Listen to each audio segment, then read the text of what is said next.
I promised you a big celebrity, someone who's never been on QVC before, but someone who is no stranger to any of you who watch Food Network, who love great cooking. Alton Brown is joining us today. Alton, come join us. Nice to see you. It is nice to be here. It is indeed. Welcome, welcome. It's good to have you on our show for the very first time. So, brand new cookbook, my friend. Indeed.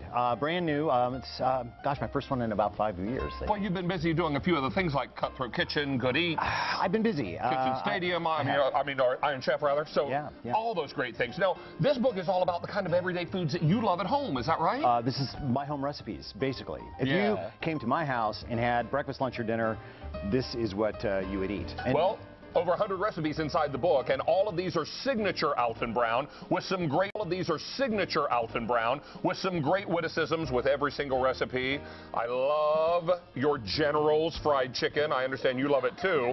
He'll be enjoying that throughout the show for a snack, apparently. So we're looking forward to that. Oh, you're going to get along here for just fine because we tend to be big eaters here at In the Kitchen with David. So it's all good. You just keep talking. I'll do that. All right. That's what I do best. Hey, let's talk about chocolate chess pie. That's also coming up in Alton's brand new book. And how about have your bacon a little candy too? The lacquered bacon with the chicken. Of course. All right. We've got it all coming together for you. This book is $23 and change. You're looking at over 100 recipes, all signature Alton Brown everyday eats, the kinds of goodies that he loves at home. And even the cover photo has you eating french fries in bed. And look, you can use the bacon as a bookmark. As a bookmark. See there? It might get a little messy over time, but would add so much fragrance to the book, I think. Hey, young man, we're looking forward to that. We'll get you a napkin. I think we're all fresh out of napkin. Guys, can we get a napkin? Or my apron, if that would work too. There you go. Perfect, perfect. Whatever. Sleeve if you need it. Okay, let me know. All right, so, Alton Brown, we'll see you in a bit. Okay. Someone take care of Alton. Get him a napkin. Not before we check back in with our Mary and our very special guest today. Super pumped, by the way, new word, to have Alton Brown here on In the Kitchen with David. Hi, Alton Brown. Hi. Hi, how are you? I'm good. This is a very large place and there are a lot of people and I'm frightened and confused by all the robots. But other than that, I'm good. There actually are a lot of robots. There are I a am lot one of of robots. them. We're talking about everyday cooks. And you know what? This is a delicious book. Not only because you kept my bacon little place marker in there. So you guys, this book is coming up in Cookbook Corner. It is from Alton. Is this your first cookbook in how long? 5 years. Wow. First in 5. Been a little busy. Yes, I was a little busy, but actually it's just taken me a long time to write it. Not the whole 5 years. Oh but my! It's taken me a while. Is that peach? Oh. Yeah, it's like a cobbler kind of thing. That looks delicious. And I'm proud because we actually all the photographs were taken with an iPhone. Did you really? Yeah. You're kidding me. No. Oh my gosh. iPhone. You guys, 300 books are already gone. Please feel free to pick up yours early before Cookbook Corner, but definitely. That was all my mom. Mom, thank you for buying the 300 books. And I just want to say, too, that we are playing on Twitter, and we have heard of this. We have a Twitter poll for you to answer. Okay. What tool does Alton use every day in his kitchen? And we had a write-in say that they think you use nutmeg from your pocket every day. Do you have that nutmeg with you today? Well, it's not technically a tool. It could be if you wield it like a sword. There. Aha! I'm not going to wield it like a sword, but I could, like, pop you on the head with it. Ow, that kind of hurts. So much my noggin is hard. You can join us on Twitter. You can play and chat along with us on Facebook as well. But we are going to have a lot more Alton coming up on In the Kitchen with David. And I'm going to tell you lots more stories, so I know that's exciting. We're going to go back to David right now. Robots. And we're going to keep chatting over here. A lot of robots. All right, we've got Alton Brown coming up in Cookbook Corner. Very excited about it. Yes, I am. Not quite. Oh, hello. We're talking all things food because you are very proud to be an everyday cook. I read in your foreword. Absolutely. That's why the book's called Everyday Cook. I love that. I cook every day. I'm an everyday cook. I'm not like some fancy cook. So we already have 900 books gone. 900 books already gone? Yes. We only printed 700, so that's... We are handwriting. Mom, this is all my mother's doing. Every birthday and Christmas present I've gotten for the last 5 years came from QVC because that's what my mother does. What's They're her like, first name? I'm not going to tell you because she gets enough. No, Phyllis. Phyllis is the first name. Hi, so Phyllis. she bought all the books. However many you sold were all sold to my mother. That's quite a credit limit. I'm impressed. She's got that special card. You have about 100 recipes in the book. Yes, there are exactly 100 recipes. Exactly 100 Exactly recipes. 100. You guys, I cannot encourage you enough to pick up your copy now because Cookbook Corner is going to be fast and furious. And quite frankly gone. So, and it's just great because it means I won't have to go on book tour because that was going to be a really long trip. We'll just sell everything here and then I can stay home, which... So coming up in how many minutes? Probably Not about many. 10. So Alton, you stay here, I'll hang out, and then David, we're going to toss over to you, but we are going to possibly eat some things off your table. I'm staying here because I'm surrounded by robots and they frighten me. And we're losing our minds. We're so excited. So much fun. Let's get over here and get started. We've got lots of excitement for you.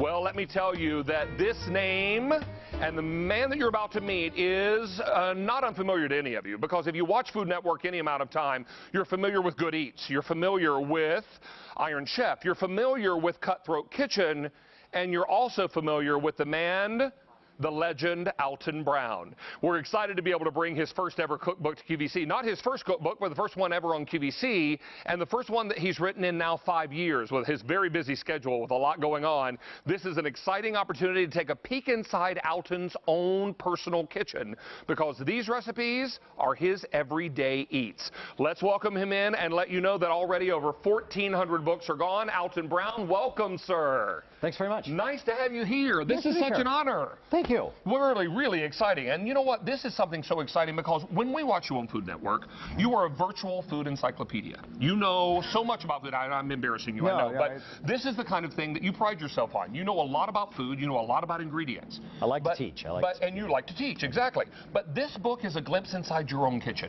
This is a glimpse inside the kind of food that you love to eat and love to serve, right? But I don't eat everything in bed upside down. But French fries. Not every day. French fries, yes. Exactly, yeah. French fries. Well, you've heard me say that cheese is probably God's most perfect food, so is fries. So you've got a great opportunity here, but I think it's so exciting to see what you eat, the kinds of foods you serve, and what you're serving is the kind of foods we love to have, right? I would like to think so. Yeah. I mean, you know, most chefs really, at the end, eat pretty normal food. We just tend to mess with it a little bit, you know, which is kind of like everything here is unified by the fact that these are all very recognizable foods, but I've just kind of played with them a little bit and done some things and of course, Alton Brown's signature humor and his marvelous food encyclopedia comes through as well, because when you read the head notes to each recipe, you talk about funny little anecdotes and things that go along with the food to make it interesting. And I try to use words with at least 5 syllables. Whenever possible. Yeah, whenever possible, because they impress. 5 syllables always better than. Well, let's talk a little bit about General's fried chicken. You were snacking on this earlier. I ate like 6 pieces. Yeah. Well, good for you. I mean, it's lunchtime after all. Yeah. But talk to us about your fried chicken. Well, it's the General's because, of course, most people think that the Colonel's chicken is the best. So a General would be better than a. Oh, so you jumped you jumped rank, didn't you? I did. I jumped rank. You know, the thing people ask, what's the most important ingredient in fried chicken? It's actually patience. Because, yeah, between the dredging and the actual breading, allowing time for the chicken to just sit so that it really adheres to that outer crust is a very, very, very big deal. So this also uses 2 different forms of starch, cornstarch and flour, which helps the breading to bond better. I've heard that. And the liquid has bourbon in it. Oh, good morning. Why? Because it's bourbon. That's why. That's the only reason. Yeah. Now, let's talk, Alton, if we can, about bacon. Now, I know you used it as a bookmark earlier. I did. I think it's God's most. I call it the divine swine. Mary ate it. Did Mary eat the bacon? Along with 3 pages of the book, I understand, from what the crew. Well, it's a little bit habit. She's hungry too. Yep. She's gluten-free, so she got to get it where she can. This is important because this is what you call lacquered bacon. It is lacquered. This lacquered bacon is candied bacon, isn't it? It is candied, but with a lot of pepper, both red pepper and black pepper. So I was sitting one day looking at baking, thinking, how could this possibly be better? If it was candy, that's how it would be better. That's how you would make it better. And I mean, look at it. It says "eat me" in a way that so few foods actually do. But it's a balance between the sugar candy coating, which makes it crisp, and the pepper, the red pepper and the black pepper. Oh my gosh! I'm just gonna put that right back in there. I think you should, because we're going to send that with you on the airplane for later when you leave on your 20-city book tour, right? I will use that on the flight attendants. Hey, let's take a look inside the book, because Alton, you told Mary earlier that every one of your photos was taken with a cell phone? An iPhone. Every single photo in the book was taken with an iPhone from directly overhead. That was the rule. So it's kind of a nod to the Instagram generation. Well, 2,300 of your books are gone now. You're going to love the great variety of recipes here. This is just so exciting. Oh, there's the bacon. The lacquered bacon.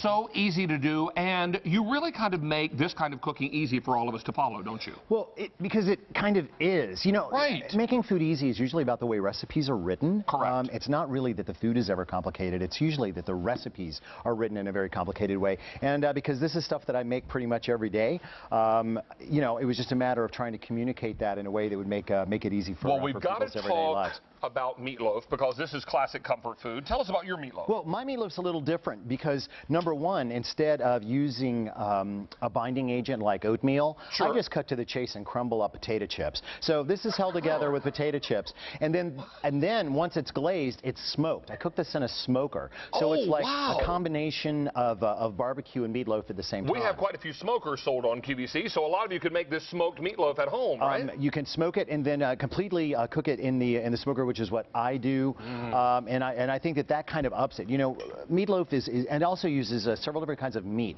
It's got pork and beef in it, so that you get a mixture of flavors and textures, which I think is important for It's also incredibly moist. The glaze is marvelous. That's not a ketchup glaze. That's something very special. No, that's wicked sorcery right there. Wicked sorcery. Yeah, and it's smoky, and all this gives way to something I do when I get a little inspired. A little happy dance on that. Wow, that's amazing. This meatloaf is out of this world. Can we talk? I know it's scary, isn't it?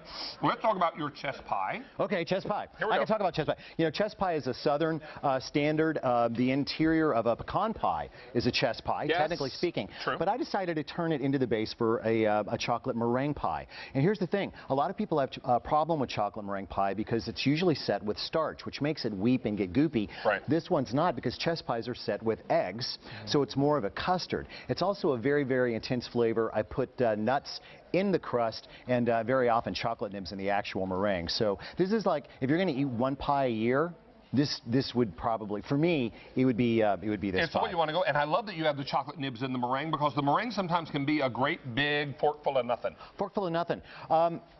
I think that if it's going to be the majority of the pie, which it is here, that the meringue ought to be pretty great by itself. And you just you hit it with a blowtorch at the end, which is a great excuse to go to the hardware store. And make it pretty, right? Because you want a bigger blowtorch.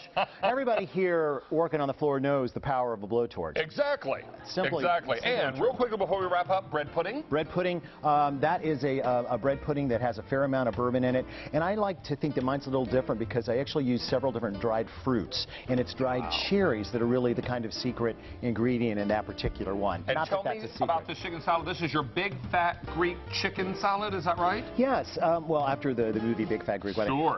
I'm like an addict for chicken salad, but I'm also a really big addict for Greek flavors. So every time I have leftover chicken of any type, it becomes that salad. That is awesome. Stay on the line for this. This begins Alton's 20-city book tour, and we are so thrilled and honored that you would make us your first stop. Absolutely. Let me also tell you that now over, how many? 3,200 books are gone, and we're very, very busy on our phone lines. All the best to you, sir. Thank you. Come back and visit with us, would you? Have me back. We would love that. Come over and join your Mary here. Me? Join her? Yes, because I'm going to go this way, and you guys take it away. Your Mary. That's going to start some stuff. Yeah, he's already gone. He's already in his limo. You know what? You were our Twitter question today. It's going to magically. I was a question? Yes, you were. Okay. We have an In the Kitchen with David poll during every show. So Alton Brown is here today with his new cookbook. What kitchen tool do you think he uses every day? Am I supposed to tell you the correct answer? Yes, because do you see what won? Yeah, wooden spoon is not correct. Actually, the right next to the bottom, spring-loaded tongs. I love that. In the kitchen every day. Because you don't like a unitasker. Hate unitaskers. I know. Don't like them. I like multitaskers, or better yet, polytaskers, which are better than multitaskers. Thank you so much. Will you please come see us every Sunday? That's not realistic. No. Okay. That's not realistic. Maybe one more time? I can come back another Sunday and another time. Okay. And we'll have fun then. Thank you. You're welcome. Thank you for being here. We are going to toss over to David, and David's over this way. Exactly. It's time for